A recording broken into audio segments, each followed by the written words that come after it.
Hello friends, मैं गौरव सुरकार और आपने गौरव गोल्डन रूटॉप देखने की शुरुआत की है। और ये वीडियो में हम सोयाबीन की फसल को अभी पानी देना है कि नहीं देना है ये डिटेल में बताने वाले हैं। साथ ही साथ पानी देना है तो कैसा देना है, बारिश कब आएंगी, ये सभी विस्तार में वीडियो में बताने वाले। तो बढ़ते हैं आगे और वीडियो को करते हैं शुरू। अभी पहले हम हमारे सोयाबीन के प्लॉट को आपको दिखा देते कि हमारा सोयाबीन का प्लॉट कैसा है। आपका भी शायद ऐसा ही होगा, लेकिन पूरे भारत में एवं पूरे महाराष्ट्र में बारिश के निसार कुछ भी नहीं दिख रहे हैं। यानी बहुत दिन हो गए, 15 या 20 दिन हो गए, यहाँ पर कुछ भी बारिश नहीं हुई। और सारे अभी फार्मर बहुत सारे स्ट्रेस में है कि बारिश कब आएंगी। साथ ही साथ बारिश नहीं आती है और आपके यहाँ पानी का सोर्स है, तो सोयाबीन में पानी देना है कि नहीं देना है, अगर देना है तो कैसे देना है, पानी का सोर्स कब शुरू करना है, कौन से वे में पानी देना है, ये सभी इरिगेशन का जो सोर्स होता है ये सभी विस्तार में बताने वाले हैं।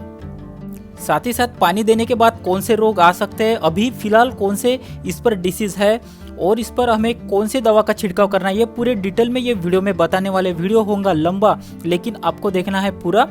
हमारे चैनल को कीजिए सब्सक्राइब और वीडियो को कीजिए लाइक, ताकि ऐसे ही नए नए इन्फॉर्मेटिव वीडियो हम आपके लिए लाया करें। ये देखिए पूरा प्लॉट देख लीजिए, इसके बारे में आप डिटेल आगे बताने वाले कि हमें पानी कब देना है, कौन सी वे में पानी देना है, पानी देना है कि नहीं देना है, अगर पानी देना है तो हमें सोयाबीन में पानी कब शुरू करना है, ये पूरे विस्तार में आगे बताने वाले हैं।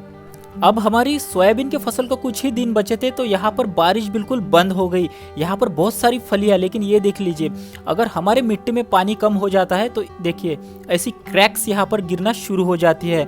तो ये सिम्टम होता है कि हमारे मिट्टी की नमी अभी पूरी खत्म हो गई या फिर कम हो गई है।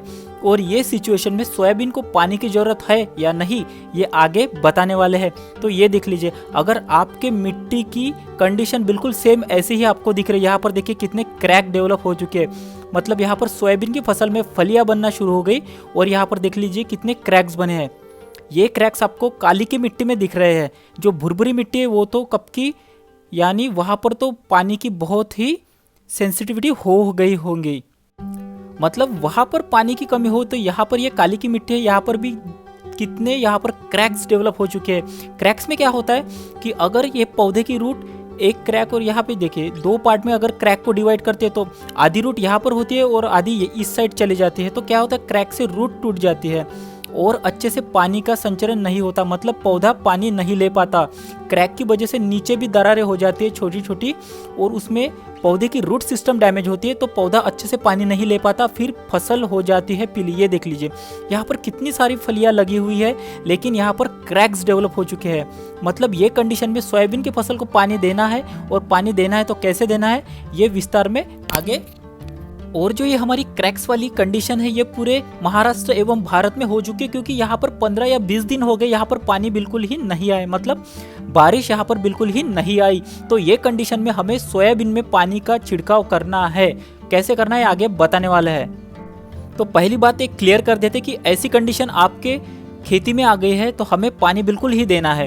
अब कैसे देना है ये आगे बताने वाले हैं, और कौन सी हमें सावधानियां रखनी है ताकि हमारी फसल बर्बाद नहीं होनी चाहिए। नहीं तो आप फिर पानी देंगे और आपकी फसल पूरी बर्बाद हो जाएंगी। कैसे बर्बाद होती है वो भी आगे बताने वाले। ये देखिए नीचे नीचे कितने क्रैक्स डेवलप हो चुके हैं। क्रैक्स की डिटेल हम आपको दिखा रहे हैं। अगर आपके खेत में ऐसे क्रैक्स डेवलप हुए हैं तो स्टार्टिंग है, मतलब यहाँ पर नमी कम होना शुरू हो गई है। अभी हमारे सोयाबीन की फसल को पानी की बहुत ही आवश्यकता है, क्योंकि सोयाबीन की फली में जब दाना बनना शुरू होता है तो वो कंडीशन में सोयाबीन में हमें बहुत सारे पानी की आवश्यकताएं होती है, नहीं तो दाना अच्छे से नहीं बन पाता। और साथ ही साथ फलियां भी छोटी छोटी रहती है, दाना छोटा रहता है, प्रोडक्शन बहुत ही कम होता है। अभी बारिश के कुछ भी निशान नहीं दिख रहे। कोई बोलता है कि 3 दिन में 4 दिन में बारिश आएंगी। अब बारिश का इंतजार करना छोड़ दीजिए, जब आएंगी तब आएंगी, क्योंकि ये एग्जैक्टली कोई भी नहीं बता सकता। वेदर फोरकास्टिंग भी क्लाउड के ऊपर होती है, अगर क्लाउड चले जाते हैं तो फिर बारिश भी चली जाती है। तो ये देख लीजिए यहाँ पर इतने क्रैक्स है, तो आपको पानी सोयाबीन को देना बहुत ही जरूरी होता था। अब कैसे पानी देना है सोयाबीन को, यानी कौन सी मेथड हमें अपनानी है ताकि सोयाबीन की फसल खराब नहीं होनी चाहिए, क्योंकि 95% सोयाबीन की फसल ऊपर के बारिश से हो जाती है, लेकिन इस बार बारिश नहीं आई। तो हमें कौन सा तरीका अपनाना है ताकि हम सोयाबीन की फसल को बचा सके और अच्छा प्रोडक्शन ले सके, नहीं तो पूरी फसल आपकी बर्बाद हो जाएंगी और साथ ही साथ इसमें प्रोडक्शन कुछ भी नहीं मिलेगा। तो पहला मेथड होता है हमारा इरिगेशन सिस्टम का, जो कि हम पट पानी जिसे बोलते हैं, या फिर नालियाँ बना के जिसमें पानी हम सोयाबीन की फसल को छोड़ते हैं। ये देखिए आगे हम आपको दिखाने वाले। लेकिन सोयाबीन की फसल में क्या होता है, नीचे नालियाँ नहीं बनी रहती। जैसे कपास में ये देखिए यहाँ पर एक जगह पानी छोड़ते हैं पाइप से, फिर वो पूरी नालियों की जगह पूरे पौधे तक फैल जाता है। लेकिन ये सिस्टम में बहुत सारे ड्रॉबैक है, तो हमें ऐसा बिल्कुल ही नहीं करना है, क्योंकि जो दरारें होती है, दरारों में पानी जाके घुस जाता है और कहीं पे भी खेत का अगर स्लोप एक जगह है तो पूरा पानी एक जगह इकट्ठा हो जाता है। तो ये सिस्टम हमें बिल्कुल ही नहीं, मतलब जो पट पानी होता है या फिर जो नालियाँ बनी होती है उससे पानी जो देने का जो सिस्टम है, हमें बिल्कुल ही नहीं आजमाना है। सोयाबीन की फसल में इतना पानी अभी नहीं चाहिए, क्योंकि इतना पानी देंगे तो नीचे रूट भी सड़ जाएंगी और जो क्रैक्स बनी होती है उसमें पानी एक ही जगह पर बहुत सारा इकट्ठा हो जाता है। हमें सोयाबीन की फसल को पानी की कितनी ज़रूरत है बताते हैं, तो 1 या 1.5 इंच तक हमें सोयाबीन के ऊपर की मिट्टी गीली होनी चाहिए, मतलब इतने ही पानी की हमें आवश्यकता है। तो ये वाला मेथड है बिल्कुल कैंसिल है। ये मेथड में बिल्कुल ही सोयाबीन की फसल को पानी नहीं देना, नहीं तो फिर एक जगह पे पानी इकट्ठा हो जाएगा, कहीं पे ज़्यादा कहीं पे कम पानी होगा और सोयाबीन की फसल पूरी पीली गिर जाएंगी। तो ये तरीका हमें बिल्कुल ही नहीं आजमाना चाहिए। कपास की खेती में एवं बाकी खेती में भी नीचे पानी, ये देखिए ऐसा सिस्टम हमें बिल्कुल नहीं करना है। ये इससे बहुत ही सारे निगेटिव ड्रॉबैक्स आते हैं जो कि हमारे सोयाबीन की फसल को पूरा पीला कर देंगी। साथ ही साथ जो फलियां बनी है वो भी सड़ जाएंगी, दाना सड़ सकता है, रूट सिस्टम डैमेज होके पूरा हमारा खेत पीला हो सकता है। तो ये मेथड बिल्कुल ही नहीं आजमानी चाहिए हमें, क्योंकि यहाँ पे बहुत सारा पानी पौधे को मिल जाता है। साथ ही साथ दरार में पानी भर जाता है, साथ ही साथ जहाँ पर स्लोप होता है वहाँ पर पानी इकट्ठा हो जाता है, पौधे को प्रॉपर पानी नहीं मिलता। तो ये मेथड बिल्कुल ही हमें नहीं आजमानी है। बहुत सारे फार्मर ने ये तरीका आजमाया था, तो इसके नेगेटिव इफेक्ट बहुत सारे फार्मर को मिले हैं और उनका एक्सपीरियंस कलेक्ट करके ही हम आपको बता रहे हैं कि नहर के जो पानी का सिस्टम होता है ऐसा बिल्कुल ही पौधे को नहीं देना है। और इससे कौन से ड्रॉबैक आता है वो भी आगे वीडियो में आपको दिखने वाले हैं, तो वीडियो को पूरा देखते चलिए। अगर ऐसे सिस्टम से पानी देते हैं तो पीली पड़ती है हमारी सोयाबीन की पूरी फसल। ये देख लीजिए ऐसी हमारी फसल हो जाएगी, जो कि ज़्यादा बारिश से भी ऐसा ही हाल होता है।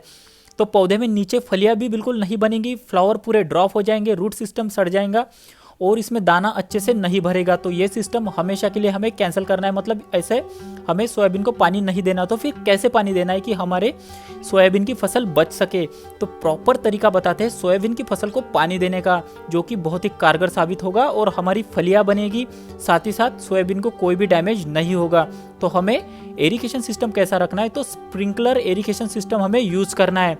वो भी कैसे करना है ये आगे बताने वाले। ये देखिए ऐसे स्प्रिंकलर के सेट लगा दीजिए, या फिर एक दूसरा भी सिस्टम है रेन गन का सिस्टम है, वो भी आगे बताने वाले हैं। तो स्प्रिंकलर से क्या होता है, हमें ज़्यादा मिट्टी गीली बिल्कुल ही नहीं करनी, नीचे नीचे तक 1 या 1.5 इंच तक मिट्टी गीली होनी चाहिए, उतना ही पानी दे। तो उससे क्या होता है कि टेम्परेचर भी बना रहता है, मतलब ऊपर से पानी गिरता है तो सोयाबीन में उमस बिल्कुल ही नहीं होती। अगर पट पानी या नहर से नीचे से पानी छोड़ते हैं तो नीचे का सिस्टम ठंडा हो जाता है, लेकिन ऊपर बहुत ही सारा टेम्परेचर ज़्यादा होता है। तो उससे क्या होता है, ह्यूमिडिटी बढ़ जाती है, कीटों का प्रभाव बढ़ जाता है, वाइट फ्लाई बढ़ जाती है और साथ ही साथ पौधे में उमस के कारण बहुत सारी फलियाँ ड्रॉप होती है और अच्छे से फलियाँ नहीं बन पाती। लेकिन स्प्रिंकलर से क्या होता है कि ऊपर की तरफ से पानी नीचे गिरता है, तो यहाँ पर पानी एक जगह ज़्यादा इकट्ठा नहीं होता, साथ ही साथ पौधे में प्रॉपर पानी कंटिन्यू मिल जाता है। ये देखिए ये हमारी स्प्रे गन या फिर वाटर गन जिसे कहते हैं, ये भी प्रॉपर सिस्टम होता है, क्योंकि इससे सोयाबीन भी नहीं टूटता और ज़्यादा हमें मेहनत बिल्कुल ही नहीं लगती। तो कम इसमें